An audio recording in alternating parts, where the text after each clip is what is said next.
자자. 얘들아, 요거 되게 쉬워. 왜냐면 우리 1학년 땐가 1학기 땐가 시험 범위 중에 그 미필적 고의라고 해가지고 그 차로 들이받았을 때 그거 기억나나요? 1학기 때 한 건데 그 미필적 고의 지문하고 좀 연관이 돼 있어. 보자. 한다. 한다. 야, 이 자식아. 누가 집중을 안 하는 거야? 대기 얘기밖에 없어요. 대기가 끝나고 나오겠지. 이런 거까지 영상이 다 들어가겠네. 지금 청 앞에 있는 거 아니에요? 여기. 얘겠지.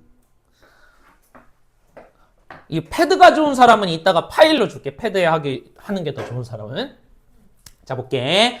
형법은 범죄와 형벌에 관한 법규범이다. 어렵지 않아요? 형법이라고 하는 법은 뭘 정해놓은 거야?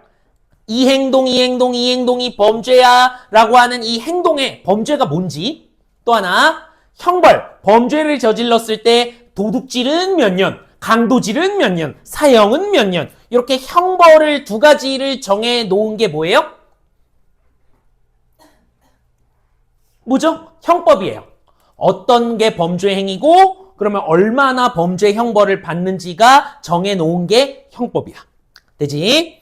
범죄가 성립을 하려면, 내가 한 행동이 범죄가 되려면 어떤 행위가 범죄 구성 요건에 해당하고, 동그라미 1번. 두 번째, 위법해야 되고, 2번. 3번, 행위자의 책임이 인정되어야 한다. 그러면 얘들아, 이 비문학을 잘하고 싶은 사람들은 글의 구조를 조금 읽으실 줄 알아야 돼. 사실 이쯤 되면 다 읽으실 줄 알아야 되는데, 잘 봐. 1문단이 어떻게 되냐면 형법에 대해서 설명을 해주고 있어요. 근데 형법은 뭐랑 뭐를 정해놓은 법이에요? 그렇지. 범죄가 뭔지랑 형벌 얼마나 받는지 이 두 개를 정해놓은 거예요. 그랬을 때 둘 중에 뭐부터 설명해 주는 거야, 1문단은? 그렇지. 범죄가 성립하려면 범죄에 대해서 먼저 설명을 해주고 있는 거야. 그지? 그러면 범죄가 되려면 조건 몇 개를 다 충족을 해야 돼? 3개. 구성요건, 위법, 책임이라는 요 요건을 다 충족을 해야 돼. 이게 되려면 구성요건 충족해야 되고, 위법한 행위여야 되고, 그 다음 3번째, 행위자의 책임이 인정되어야 돼. 이 중에 하나라도 충족을 못하면 범죄인 거야, 아닌 거야? 아닌 거예요. 요거 3개를 다 충족해야 범죄라는 거야. 여기까지 이해되셨나요, 다들? 그러면 여러분은 이거에 대해 모르니까 얘가 또 이제 이거에 대해서 쭉 설명을 해주겠지. 이때 첫 번째 1번, 구성 요건이란 법률로 정해놓은 범죄 행위의 유형이다. 뭐야? 구성 요건이라는 건 뭐냐면 법률에 정해져 있어. 예를 들어서 뒤에 있으니까 볼게. 범죄 행위의 유형이다. 뒤에 예시가 있으니까 여기로 볼게요. 타인의 재물을 절취한 자, 요게 법률에 정해져 있어, 얘들아. 그지? 그러면 당연히 물건을 훔친 사람은 이 법의 구성 요건에 충족을 해야 안 해요? 해당한다는 거야. 법률에 정해져 있는 이 행동을 하면 그 행동이 구성 요건, 법의 구성 요건에 해당이 돼서 범죄 유형이 된다는 거야. 이해됐어요? 구성 요건 첫 번째는 뭐다? 법에 명시되어 있어야 돼, 얘들아. 내가 한 행위가 법에 적혀 있어야 돼. 이거 한 사람은 절도죄야. 이렇게 법에 정해져 있는 게 구성 요건, 법에 해당을 한다는 거야. 되지? 두 번째, 구성 요건은 해당했어. 내가 법에 적혀 있는 행위를 어겼어. 근데 정당방위와 같이 위법하지 않은 경우도 있을 수가 있다. 요건 예시를 한번 들어볼게, 얘들아. 만약에 작게 쓸게. 강도가 와서, 얘들아, 강도가 나한테 칼로 찌르려고 해, 얘들아. 아무 이유 없이 칼로 막 이렇게 찌르려고 해. 그럼 그때 내가 강도를 딱 밀쳤어. 밀침. 그럼 이거 왜 강도를 폭행하셨어요? 폭행죄! 이렇게 되는 거예요? 아니잖아. 이건 뭐야? 정당한 방위, 정당 방위란 말이야. 그러니까 이때는 위법하다 아니다?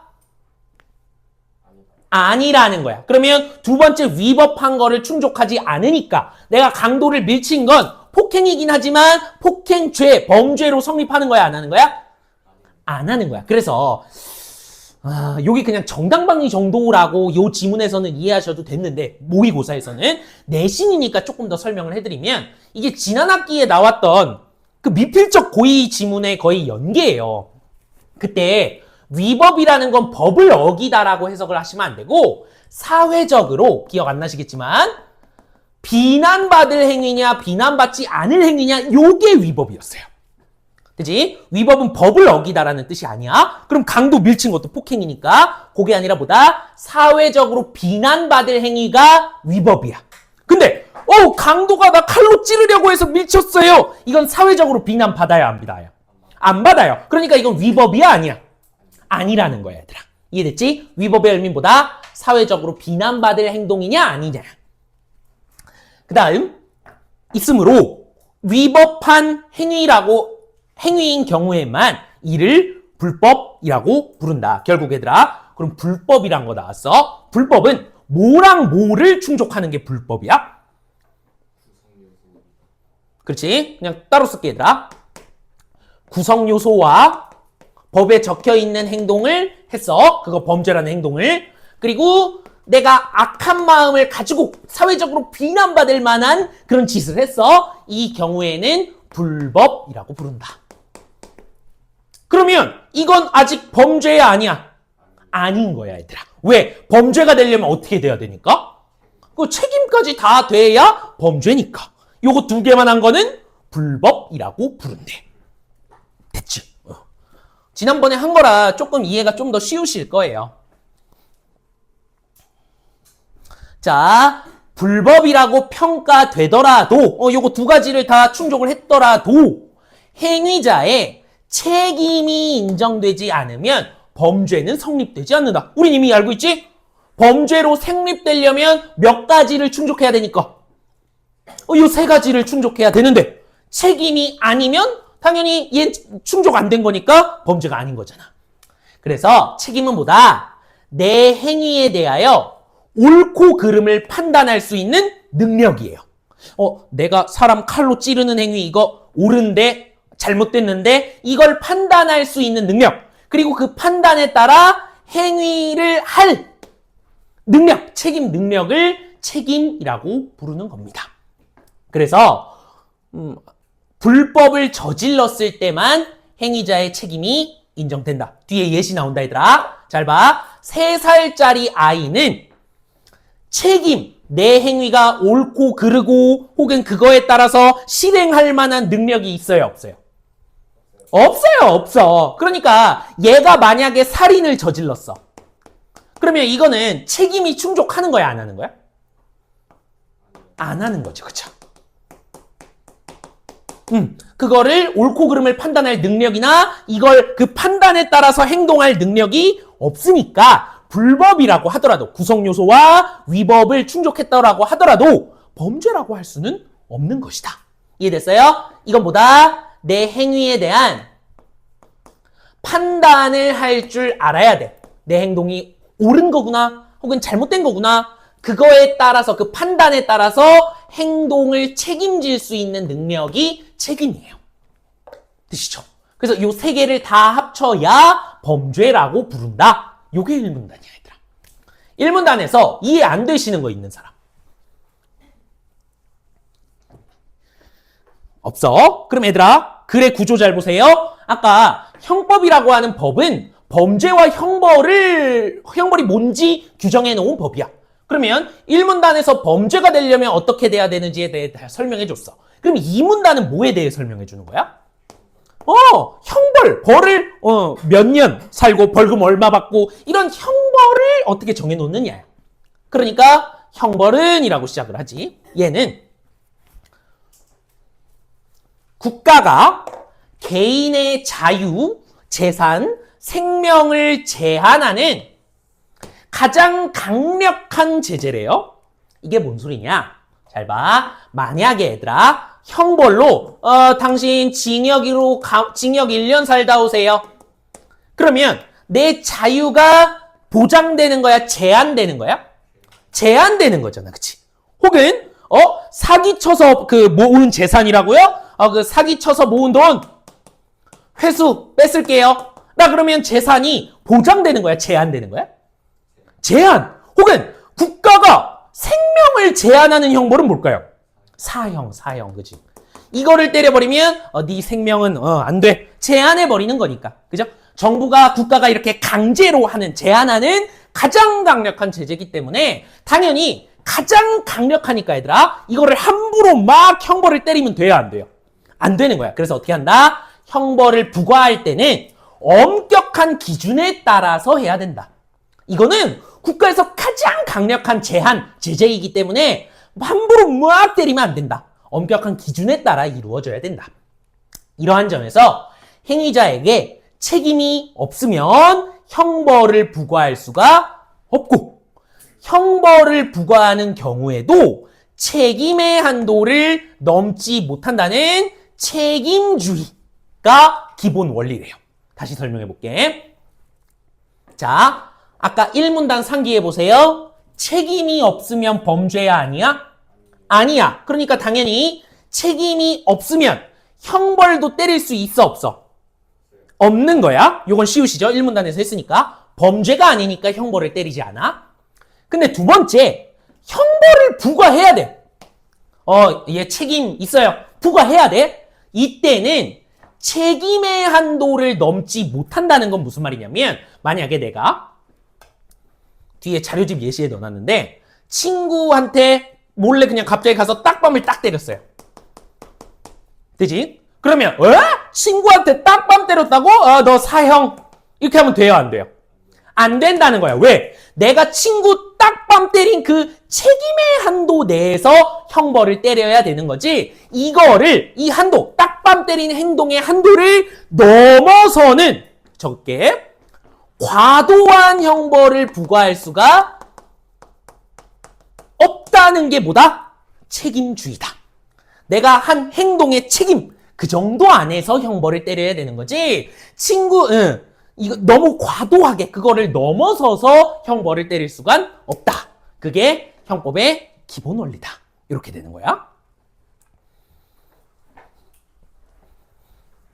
쉽죠? 다음, 이는 또 설명해 줍니다. 불법의 크기와 내가 어떤 크기의 그 불법을 저질렀는지와 행위자의 책임 정도에 따라 형벌도 비례해야 한다는 요 적정성의 원칙과 행위자가 행한 불법을 이중평가해서는 안 된다는 이중평가 금지의 원칙과도 연결된다. 그래서 이게 어제 이거를 막 분석하다가 너무 짜증나는 거야. 책임주의와 어디 갔어? 적정성 원칙의 차이가 뭔지 모르겠어. 내가 한 행동만큼만 벌을 받는 게 둘 다 똑같은 거 아니야? 라 그랬는데, 그래서 이 변호사 하는 친구한테 물어보니까 둘이 똑같은 거래요. 어디에 초점을 두느냐에 따라 다른 거지, 똑같이 행동한 만큼 그만큼의 벌을 받는 건 둘이 똑같대. 어찌됐건 그렇게 보시면 될 것 같아. 그리고 이중평가 금지의 원칙은 뭐냐면, 얘들아, 예시만 한 번만 볼게요. 어제 뭐라고 만들어놨지?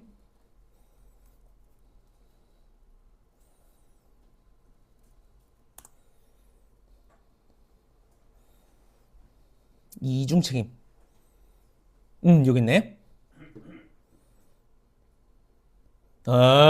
정말 잘 해놨네. 잘 봐, 얘들아. 내가 만약 친구가 자꾸 놀려가지고 죽방을 때렸어요. 친구 죽방을 빡 때렸는데 어금니 하나가 날아갔어. 그리고 여기 볼도 찢어졌어. 그래서 볼에서 피가 나.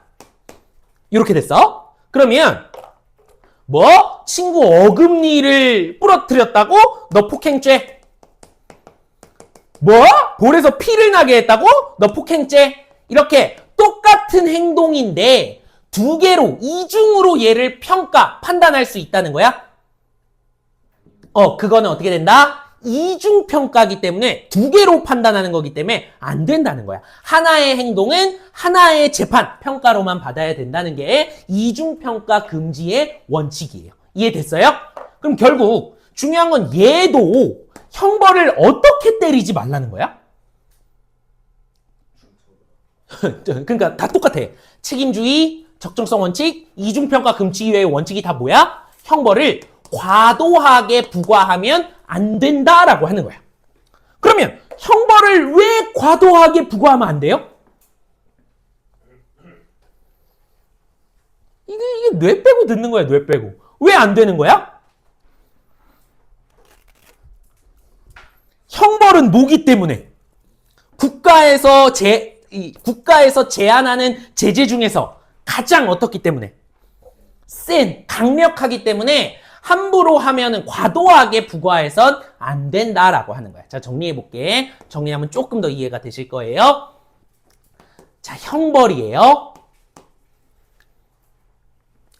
첫 번째, 형벌은 두 가지 정도를 보여줬는데 첫 번째는 책임이 없어요. 그러면 요 행동에 벌금 부과할 수 있어요, 없어요? 없어요. 요게 첫 번째였고, 두 번째, 책임이 있어서 형벌을 부과해야 될 경우가 있어, 얘들아. 형벌을 부과해야 돼. 이때는 몇 가지 원칙을 따라요? 세 가지 원칙을 따르는 것 같아. 첫 번째는 뭐다? 책임주의. 얘랑 똑같은 게 뭐였냐면 적정성 원칙. 그리고 이중평가 금지의 원칙이야. 이렇게 된다. 첫 번째 뭐였어, 얘들아? 얘네들은 똑같은 걸로 보셔야 된다 그랬어요. 법률에서 일하는 애가 그랬어. 그러면 얘네 두 개는 결국 뭐예요? 내가 저지른 범죄 행위보다 큰 형벌을 줄 수가 있어, 없어? 없어요. 이 범죄 행위 한도 안에서만 형벌을 줘야 된다는 거야. 딱밤 때렸는데 그 행위로 인해서 너 사형 이렇게 되면 안 된다라는 거야. 내 행위의 한도 안에서만 형벌을 부여해야 된다. 요게 얘네 둘이야. 그리고 이중평가 뭐였냐면 내가 친구 죽방을 빡 때렸어요. 어금니도 나가고 볼도 찢어졌어. 그러면 폭행죄 더블로 이렇게 평가 재판할 수 있다, 없다? 없다. 결국 중복 재판이 혹은 중복 형벌 처벌이 되지 않는다라고 하는 거야. 결국 중요한 건 뭐다? 얘네 세 개는 형벌을 어떻게 때리지 말아라. 과도하게 때리지 말아라. 라고 해서 정해놓은 게 얘네 세 개야. 적으시고. 여기까지 이해 다 됐나요? 고마워. 자, 다음 세 번째. 형법에서는 한 사람이 저지른 죄의 수가 몇 개인지를 판단할 때 죄의 수가 하나인 것을 일죄라고 하고 죄의 수가 여러 개인 것을 수죄라고 한다. 자, 이제 글의 구조가 좀 보이시는지 모르겠어. 1문단에서는 범죄에 대해 설명해줬어. 2문단에서는 형벌에 대해서 설명해줬어. 3문단은 뭐에 대해 설명해주는 거야? 요거 둘 다 합쳐서 형법에 대해서 설명을 해주는 거야. 글의 구조가 딱 보이셔야 돼. 사실 지금쯤 구조가 보이는 단계가 돼야 되는데. 어찌됐건, 보자. 형법에서는 뭐라 그랬냐면, 다시. 한 사람이 저지른 죄의 수가 한 개인 게 일죄, 여러 개 저지른 게 수죄예요. 볼게. 일죄는 하나의 행위가 하나의 구성 요건에 해당하는 경우가 가장 전형적이다. 내가 저지른 하나의 행동, 철수를 빡 때렸어? 그 행위가 하나의 구성 요건에 해당하는 것.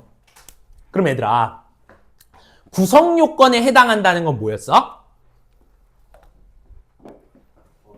그렇지. 법에 명시 적혀 있다는 거야. 타인을 폭행하면 안 된다. 법에 적혀 있어. 근데 내 행위가 친구를 때려버렸어. 법에 적혀있네. 구성요건에 해당하네. 이렇게 된다는 거야. 내 행위 하나가 하나의 법에 해당하는 경우. 이게 가장 전형적이래. 그러면 뒤엔 또 뭔 얘기가 나오겠어?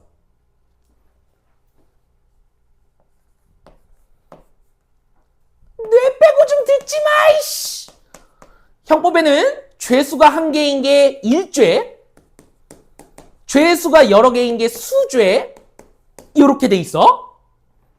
일죄 첫 번째 뭐가 나온 거야? 가장 전형적인 유형. 뭐다?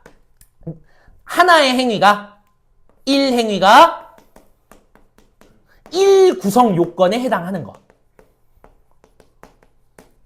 이게 가장 전형적이래. 그럼 뭐도 나오겠어요? 혹은 전형적이지 않은 다른 경우가 나오겠지. 이외에도 두 번째, 일죄에는 외관상으로는, 여기가 어려워? 외관상으로는 여러 개의 구성 요건에 해당하는 것처럼 보여. 여러 개의 법을 어긴 것 같아. 겉으로 보기에는 그렇게 보여. 근데 자세히 살펴봐서 이 구성 요건들 사이의 논리적 관계를 잘 따져보면, 결국에 이건 하나의 구성 요건으로만 적용해도 다른 구성 요건 적용하지 않아도 되는구나. 하나만 적용해도 충분하는구나. 요거를 뭐라 그런다? 법조경합이라 그러는 거야. 두 가지 나왔어. 첫 번째, 1행위 1구성 요건. 두 번째, 일죄의 두 번째보다 법조경합이라는 게 나왔어. 법조경합. 정리하셔야 되죠? 구조가 이렇게 잡혀야 되더라. 그러면 법조경합은 뭐라 그랬어요? 겉으로 보기에는 어떻다? 여러 개 구성 요건인 것 같아. 겉으로 보기에는 여러 구성 요건인 것 같아. 근데 실제로 보니까 어떻다? 하나만 적용해도 충분하네. 요거야. 우선 구조만 잡아놓을게. 이해 안 되시는 거 당연해요. 그러니까 당연히 배경 지식을 요구하지 않는다라고 했던 평가원. 요거는 교육청에서 낸 건가? 어찌됐건 거기에서는 이제 설명을 해주겠죠. 이때에는 하나 또는 여러 행위에 대해 적용할 수 있는 법조문이 여러 개 존재하지만 하나의 법조문에만 적용해도 크기의 책임 정도에 따라 적정하게 평가할 수 있다고 본다. 뭐야? 겉으로 보기엔 여러 개 어긴 것 같아. 근데 실제로 하나만 적용해도 그래, 너의 책임의 크기, 불법 크기 책임의 정도에 따라 적정하게 충분해. 하나만 적용해도 충분해 라고 하는 거야. 이해 안 되는 게 당연해. 이제 그러니까 예시로 예를 알려주겠죠. 예를 들어 어떤 사람이 부동산 거래할 때 허위 매매 계약서를 작성했어. 하나. 그리고 두 번째, 다른 사람의 도장도 몰래 위조했어. 두 개. 그래서 얘들아, 얘가 겉으로 보기에는 어떻냐면 이는 사문서 위조죄의 구성 요건. 그럼 이건 1번이야, 2번이야? 사문서 위조. 1번 허위 매매 계약서. 그리고 여기 법을 보니까 인장, 도장 위조죄도 있네. 2번도 어긴 것 같아. 다시 법조경합의 요거 필기 2 상기하거나 쳐다보세요. 어떻게 된다? 겉으로 보기엔 여러 구성 요건을 어긴 것 같아. 뭐? 이거 사문서 위조도 한 것 같고 도장도 위조한 것 같아. 여러 개, 두 개를 어긴 것 같아. 근데 논리적으로 보니까 밑에 줄 봐봐. 문서를 위조하기 위해 인장을 위조한 것이므로 결국에 인장을 위조한 건 이 사문서 위조를 하기 위한 수단이었기 때문에 이렇게 되는 거야. 결국에는 그럼 얘들아, 이거를 몇 개의 사건으로 보는 거야? 한 개의 사건으로 보는 거야. 왜? 사문서 위조 사건에서 인장 위조가 그 과정으로 들어간 거니까 어찌됐건 이 뭐라 그래야 돼? 사건을 하나로 보기 때문에 두 개를 다 적용한다? 둘 중에 하나만 적용한다? 하나만 적용한다는 거야. 왜? 두 개 다 적용하면 어떻다라고 생각하는 거야? 법조 경합은. 두 개 다 적용하면 어떻게 생각하는 거야? 과도하다고 생각하는 거야. 아이, 사문서 위조만 적용해도 충분한데, 아유, 뭐 도장 위조까지 해. 아니야. 여기 다시 봐. 하나의 법조문, 사문서 위조만 적용해도 얘 책임 정도에 따라 적당해. 얘가 저지른 불법에 대한 책임이 적당해. 하나만 해도 돼. 라고 보는 거예요. 무슨 말인지 이해됐어? 인장을 위조하는 것도 사문서 위조하는 것의 한 과정, 수단이었기 때문에 이 두 개를 하나의 사건으로 보는 거야. 그치? 그러니까 사문서 위조 하나만 적용해도 되지 두 개 다 적용하는 건 너무 과도하다는 거야. 하나만 적용해도 충분하다라고 하는 게 법조 경합이에요. 이해됐어요? 네. 법조 경향은 이중평가 금지에 들어가는 거예요. 훌륭한데? 그래서 뭐다? 밑에 봐봐. 불법을 이중평가하지 않기 위해 사문서 위조죄만 성립한다고 본다. 그럼 그대의 질문이 맞는 거야, 틀린 거야? 맞죠? 이중평가하지 않기 위해서라고 하니까. 훌륭합니다. 여기까지가 되는 거예요. 이해됐습니까? 여기까지? 그럼 얘들아, 글 구조 봐봐. 조금 깔끔하게 돼 있죠? 그럼 그 다음에 뭐에 대해서 설명해 주겠어요? 수죄. 죄가, 내 행동에 대한 죄가 여러 개. 얜 쉬워. 4, 5문단은 하나로 정리할 거예요. 수죄 하나이기 때문에. 수죄로는 하나의 행위에, 내 행동 하나야, 여러 개의 죄가 성립하는 상상적 경합이라는 놈과 여러 개의 행위에 여러 개의 죄가 성립하는 실제적 경합이 있다. 자, 글의 구조 보이시죠? 한번 정리해 볼게. 수죄는 두 가지가 있어, 얘들아. 첫 번째, 무슨 경합? 상상적 경합. 경합 뺄게. 두 번째는 실체적 경합이 있어. 이 두 개가 있대. 얘는 행위 몇 개? 1행위에다가 죄가 여러 개인 거예요. 이제 이걸 모를까? 이게 뭔지 알아요? 마늘 타짜지, 그치? 다행이다. 그 다음이 두 번째는 뭐다? 여러 행위에 여러 죄. 이렇게 된다는 거야.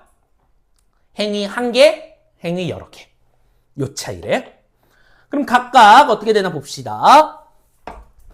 네. 상상적 경험하고 법조 경합하고 뭐가 다른 거예요? 법조 경합이요? 그거 이제 나올 거야. 좋은 질문이야. 그 차이 이거 분석해놓은 자료에다가 별표하고 주의해놓고 얘네들 차이 써놨거든? 그거 할 거야. 좋아. 어떤 한 사람이 한 개의 돌을 던진 행위를 봐봐, 얘들아. 행위 하나야. 어떤 사람이 한 개의 돌을 던진 행위가 있었어. 근데 이게 글을 너무 친절하지가 않더라고. 근데 던졌어. 근데 다른 사람에게 상해를 입혔어. 죄 하나지. 죄 1. 다른 사람이 빡 돌에 맞은 거야. 상해를 입었어. 그리고 유리창을 깨버렸어. 죄 두 번째지. 그 사람을 딱 맞고 튕겨져 나가서 유리창을 깼나 봐. 죄 두 개야. 그래서 어떻게 된다? 하나의 행위, 돌 던진 행위에 의해 상해죄, 사람 팬 거하고 손괴죄, 재물을 손괴, 훼손한 행위가 성립했다면 어떻게 된다? 하나의 행위에 죄 여러 개지. 이 경우에는 상상적 경합이다. 상상적 경합에 대해서 형법 40조는 여러 개의 죄 가운데 가장 무거운 죄에 대한 형으로 처벌한다고 규정한다. 그럼 잘 봐, 얘들아. 만약에 어디 갔어? 상회죄가 2년이라고 법에 적혀 있고 손괴죄가 1년이라고 적혀 있어. 그럼 둘 중에 어떤 형벌을 준다는 거야? 상해죄, 가장 무거운 형벌로 처벌한다는 게 요 상상적 경합이에요. 무슨 말인지 됐어요? 그러면 아까 질문, 아까 법조 경합은 뭐였냐면 내가 사문서를 위조하기 위해서 뭐도 했어요? 도장도 위조했어요. 그러면 이 두 사건 간의 연관 관계가 있어요, 없어요? 있어. 근데 내가 더 어려운 사람은 이렇게 하면 돼. 이거를 하기 위한 수단으로 이용된 경우 이렇게 해도 돼. 혹은 내가 돌을 던졌어. 친구가 짜증나게 해서 돌을 빡 던졌단 말이야. 그러면 유리창을 깨려고 던진 거예요? 아니잖아요. 그죠? 그러면 요거는 이 두 개 간의 관계 어디 갔어? 상해와 손괴 혹은 던진 것과의 관계가 있어 없어? 연결되는 관계가 없다는 거야. 그치? 이해됐어?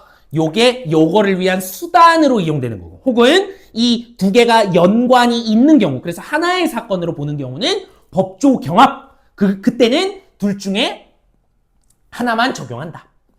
상상적 경합은 어떤 경우다? 내가 이 돌을 던진 행위야. 친구가 짜증나게 해서 돌을 빡 던졌어. 친구 딱 맞았는데 계산에 없었던 튕겨져 나가서 유리까지 깨버렸어. 이렇게 하나의 행위에 죄가 여러 개 발생했을 경우 두 죄가 관계가 없을 경우 그때는 어떻게 형벌을 정한다? 이 죄 중에서 어떤 거? 죄 중에서 가장 무거운 형벌을 내린다. 때린다. 뭐 뒤에 똑같은 말입니다. 이때 가장 무거운 죄라는 거는 법에서 정해져 있는 형벌이다. 라고 하는 것까지가 상상적 경합이었어. 뭔 말인지 얘들 되셨나? 그 다음 봐봐. 5문단 마지막. 실체적 경합은 그래 구조 깔끔하게 보이지? 실체적 경합은 수죄의 가장 전형적인 경우고요. 실체적 경합 관계에 있는 여러 개의 죄들을 가리켜서 경합범이라 그러는데 실체적 이 경합의 범죄를 저지른 놈들을 경합범이라고 부른대. 경합범에 대한 형을 선고할 때 너 징, 형벌 몇 년, 벌금 얼마 이렇게 선고할 때 각각 죄에 선고될 형을 단순 합산하지 않고 이 뒤에 예시가 나오나? 기억이 안 나네. 별도의 처벌 원칙을 마련하고 있대. 예시 한 번만 컨닝해 볼게.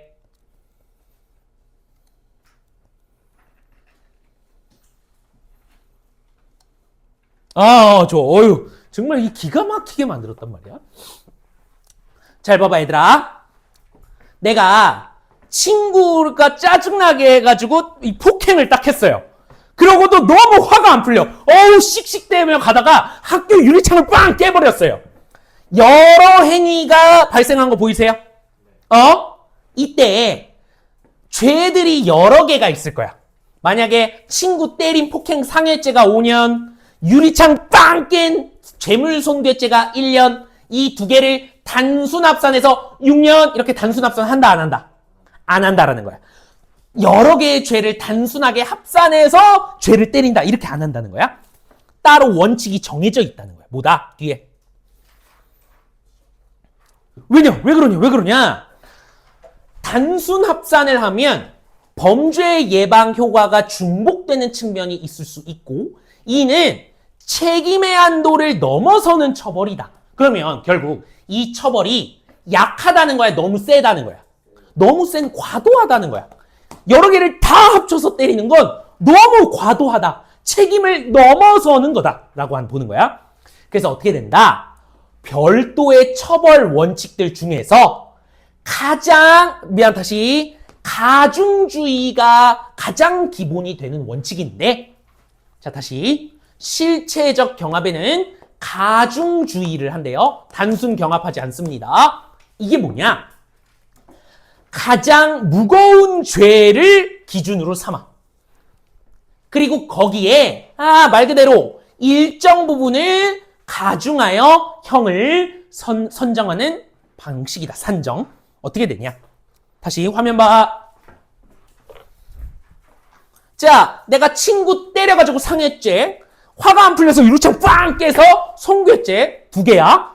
단순 합산하지 않는다 그랬어. 그럼 잘 봐. 이 중에 둘 중에 가장 무거운 죄가 뭐야? 그렇죠. 그래서 가장 무거운 죄를 기준으로 5년에다가 송괴죄를 단순 합산하면 너무 과도하니까 그래 너 송괴죄까지 저질렀으니까 1개월 정도 추가 이렇게 가중 조금 더 더한다는 거야. 무슨 말인지 됐어 얘들아? 요거를 다 합하는 게 아니라 이것까지 추가로 했다고 너 이 정도 추가 가중한다는 거예요. 무슨 말인지 했어요? 이렇게 된다는 것이다. 다만 이를 적용하기 위해서는 한 사람이 여기가 좀 중요해. 여러 개의 행위로 성립시킨 여러 개의 죄가 내가 폭행죄, 이 재물손괴죄 이런 죄 여러 개가 동일한 재판에서 판결돼야 된다는 거야. 다시. 가중주의는 여러 개를 합산해서 단순 합산하는 게 아니라 어떻게 한다? 뭐를 중심으로 잡아? 가장 무거운 죄를 중심으로 잡아. 거기에다가 이 나머지를 어떻게 한다? 가중, 일부를 추가하는 거야. 이렇게 된다는 거야. 2개를 그냥 단순 합산하지 않는다는 거야. 그렇게 됐을 때 중요한 건 가중주의가 이루어지려면 조건이 뭐예요? 내가 저지른 여러 개의 이 범죄가 어디서 재판받아야 된다? 한 개 재판에서 다 재판받아야 된다는 거야. 한 명의 판사한테 그 자리에서 다 재판받아야 이 가중만 된다는 거야. 예를 들어서 내가 폭행죄는 A 판사한테 판결받아. 손괴죄는 B 판사한테 판정받아. 이렇게 따로따로 하면 가중주의를 적용한다, 안 한다? 안 한다는 거야. 그러면 어떻게 될까?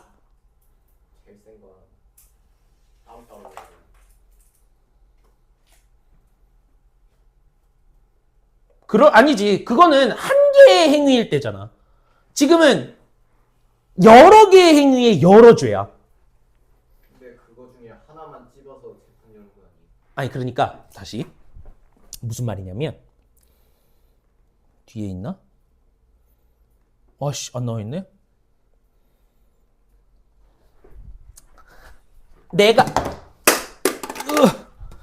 내가 저지른 여러 개의 죄가 한 개의 재판에서 동시에 다 판결돼야 가중주의를 적용을 해요. 그렇게 하지 않으면 성립한 여러 개의 죄 각각이 개별 재판에서 따로따로 판결이 완료돼요. 경합범에 대해 형법이 마련한 처벌 원칙을 적용하지 못한다. 그럼 예를 들어 폭행죄가 5년이야. 손괴죄가 1년이야. 요걸 만약에 이제 가중주의로 한 개의 재판에서 판결을 받으면 5년에다가 가장 무거운 거에다가 한 1개월 정도 가중해, 추가해, 이렇게 되는 거야. 근데 만약에 이걸 한 개의 재판에서 안 받고 요 재판에서 5년 받고 요 재판에서는 손괴죄에 대한 것만 1년 받았어. 그럼 총 몇 년을 살아야 되는 거야? 6년을 살아야 되는 거야. 결국 중요한 건 뭐다? 다른 재판에서 받으면 단순 합산돼 버린다는 거야. 이해됐어요? 안 됐어? 그러면은 만약에 범죄를 여러 개 저질렀으면 재판 하나에 다 받아야 되는 그게 얘한테는 유리하겠지. 그래야 가중주의의 보호라고 하긴 좀 그렇네. 이 제도를 이용할 수 있으니까. 이해됐어? 그렇지. 쉬워요. 26번은 틀리면 뺨따기 때릴 거고요. 27번은 틀리면 머리끄댕이를 잡을 거고. 다 쉬워, 다. 29번만 좀 어렵네. 자, 준비 시작.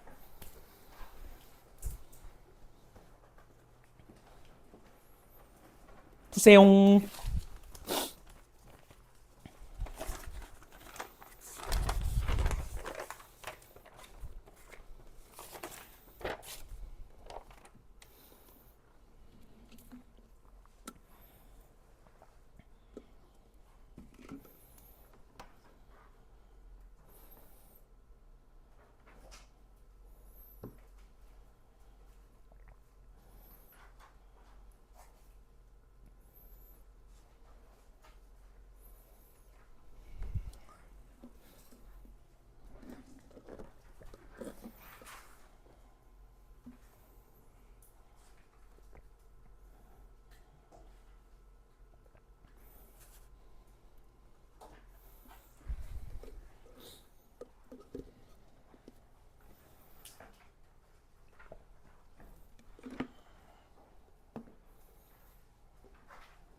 힘들어라.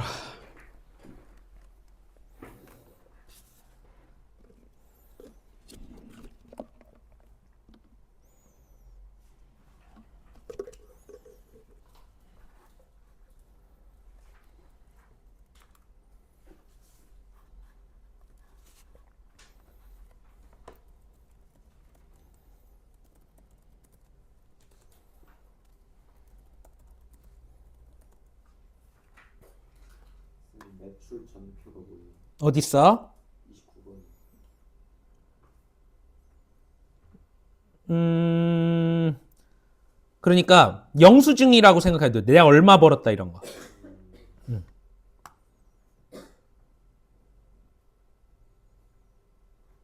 영수증 같은 거.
야, 29번이 어렵다.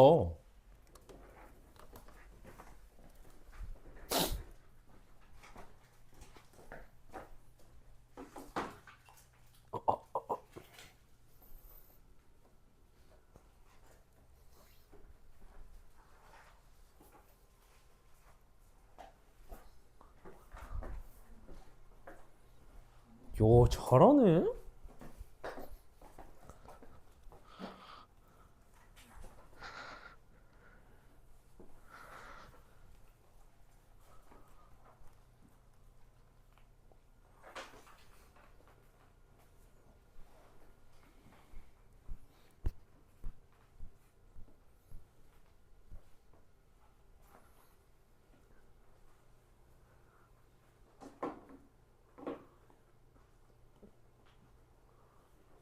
왜 29번 안 했어? 같이 볼까? 자, 보자. 26번입니다. 윗글에서 다룬 내용이 아닌 것은 답이 뭐죠? 다룬 거 아닌 거 답이 뭐예요? 3번이죠. 그죠? 법조 경합에는 또 어떤 종류가 있는지에 대해서 나오지 않았지. 이 개념에 대해서만 설명을 했죠. 이 중에 얘가 어디 있어요? 하는 거 질문. 없어. 3번이고요. 그 다음 것도 사실 너무 쉬웠어요. 자, 적절한 것을 고르래요. 책임 능력이 없어요. 그때 불법을 저지르면 행위자의 책임이 인정이 돼요, 안 돼요? 안 되죠. 그죠? 판단을 X라고 했어? 그럼 얘 맞게 한 거야, 틀리게 한 거야? 맞게. 그래서 답이 1번이지. 너무 쉬웠어? 5번? 불법에 해당하지만 위법이 아닌 경우가 있다. 불법에 해당하지만 위법이 아닌 경우가 있다.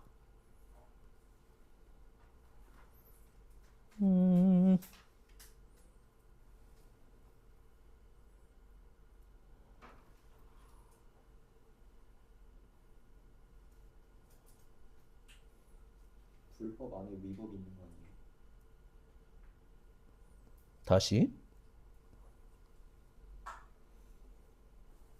다시. 찾아주려고 그랬는데 그냥 좀 빨리 가자. 빨리 하기 위해서. 불법이 되려면 뭐랑 뭐가 충족되어야 돼? 애들님, 구성 요건과 위법이야. 이거 두 개를 해당해야 불법이란 말이야. 근데 불법은 얘네 두 개를 충족해야 불법인데 위법이 아닌 경우가 있어요? 그지? 얘가 빠져버리면 불법이 아니잖아. 그지? 자, 다음에 28번이에요. A가 뭐지? 수제겠네. 이거 틀린 사람이 기억이 안 나네. 실체적 경합이에요. 요 놈이었어요. 실체적 경합은 여러 개의 그 각각의 죄에 선고될 형벌을 단순 합산한 거에다가 가중해요? 아니죠. 어디에다가 가중하죠? 제일 센 무거운 죄의 5년에다가 일부를 추가하는 거지 단순 합산한 다음에 또 가중하는 거는 아니지. 그지? 답이 1번이야. 이런 거 틀리지 마세요. 29번이 어렵더라고. 자, 볼게. 적절하지 않은 거야. A씨는 타인이 분실한 신용카드를 습득한 다음에 본인의 식대를 계산할 때, 내가 먹은 거 계산할 때 이 내가 준 카드를 썼어. 그리고 매출 전표에다가 서명까지 했어. 검사는 A씨가 타인의 신용카드를 부정적으로 사용했네 뿐만 아니라 너 매출 전표까지 위조했어 라고 주장하며 신용카드 부정사용죄와 사문서 위조죄로 기소를 했고 법원은 신용카드 부정사용죄만 성립한다라고 보았네. 그러면 갑원은 뭔지 알고 있나요? 갑원은 뭐에 해당을 할까요? 법조경합이겠죠. 그쵸? 그러면 가에서 검사는 A씨가 여러 개의 구성 요건에 해당하는 행위를 했다고 본 거예요?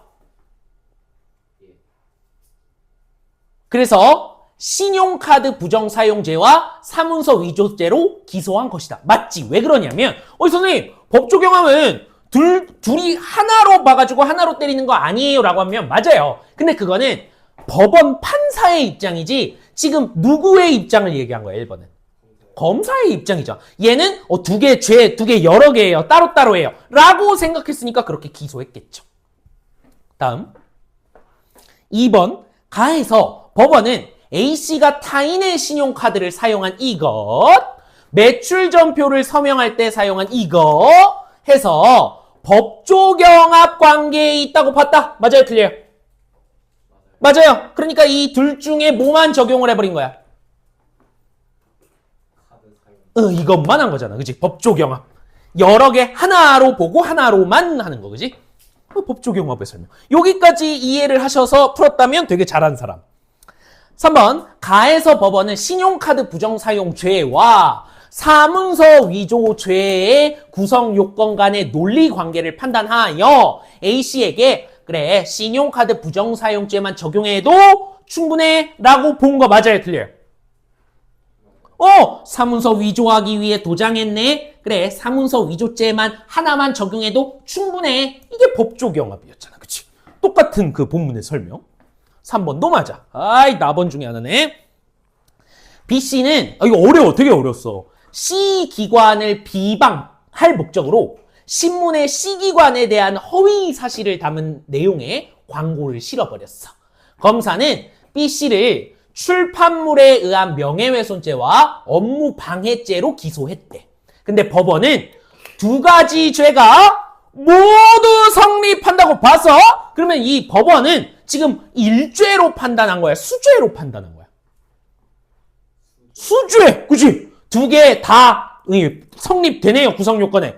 수죄로 본 거야. 그래서 출판물에 의한 명예훼손죄에 대하여 정한 형벌로 처벌했다.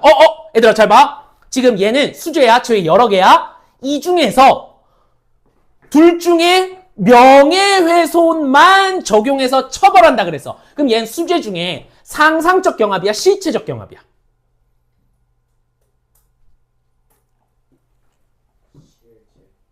실체는 어떻게 한다 그랬어? 둘 중에 가장 무거운 죄에다가 가중하는 거잖아. 가중했어? 명예훼손에 대한 것만 처벌했잖아. 그럼 얘는 뭐냐고, 수죄 중에. 둘 중에 더 무거운 형벌로 때린 거야. 명예훼손이 더 무거우니까 이걸로 때려버린 거야. 이렇게 판단을 해야 돼. 법원이 두 개 다 성립한다라고 본 거면 죄가 여러 개네. 수죄 내로 먼저 갔어야 돼. 그 다음은 이 중에서 처벌을 어떻게 하는지 봐야 돼. 제일 무거운 거 기준으로 삼고 거기에 추가하면 가중이니까 실체야. 근데 얘는 둘 중에 더 무거운 명예훼손죄 때려버렸으니까 얘는 상상적 경합에 해당한다고. 이렇게 풀었어야 돼. 어렵죠? 나번이 어렵네. 그러니까 4번 나에서 법원은 B씨의 범죄가 수죄라고 봤다. 맞아요? 틀려요? 맞지. 방금 했어. 법정형 둘 중에 가장 무거운 명예훼손죄로 때려버렸다. 맞아요? 틀려요? 맞네. 답이 5번일 것 같은데 법원은 B씨가 출판물에 의한 명예훼손죄와 업무방해죄가 성립되는 두 개의 행위를 했다고 보았지만 불법을 이중평가하지 않기 위해 하나의 죄로만 처벌한 것이겠군. 어디가 틀렸어? 하나의 죄. 그치? 그래서 답이 5번이야. 5번. 이렇게 맞췄으면 이 과정으로 풀었다면 굉장히 잘한 사람. 30번은 안 틀렸으면 좋겠어요. 답은 가장 비슷한 거 1번이지. 이런 거 만약에 틀리는 사람은 어떻게 풀면 되냐면 문장 구조가 가장 비슷한 거를 봐. 위에도 뭐뭐라고 이라고 불렀다. 그렇게 돼 있잖아. 문장 구조가 똑같은 거 1번이지. 그치? 이렇게 되고요. 다 맞은 사람 손. 요 훌륭해 훌륭해. 우리 쳤다 합시다. 쉬는 시간.